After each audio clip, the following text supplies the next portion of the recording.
কালো কস্তুরী বা black pain mango বিভিন্ন নার্সারিতে কিভাবে কলম করে সেই পদ্ধতি তুলে ধরেছি এই ভিডিওতে।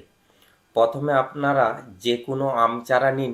1 বছর বয়সী আঁটির আম গাছ ডগার অংশটি কেটে ফেলুন আর মাঝ বরাবর ছুরির সাহায্যে ফেঁড়ে দিন।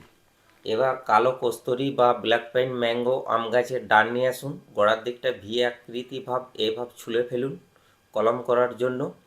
এবার ওই আঁটির আম চারার ডগার মাঝ বরাবর যেটি ফাঁড়া হয়েছিল বসিয়ে দিন। এমনভাবে বসাবেন যেন একে অপরের বাকলের সাথে মিল থাকে, তাহলেই কলমটি হয়ে যাবে। এবার যে কোনো পলিথিন পেপার দিয়ে ভালো করে একটু পেঁচিয়ে বেঁধে দিন। আপনার কলমটি যদি ঠিকঠাকভাবে বাঁধা হয় তাহলে 25 দিন পর দেখতে পাবেন এই ডগার অংশ থেকে নতুন কুশি বা শাখা বেরিয়ে আসবে। এবার দেখুন 25 দিন পর নতুন শাখা বেরিয়েছে।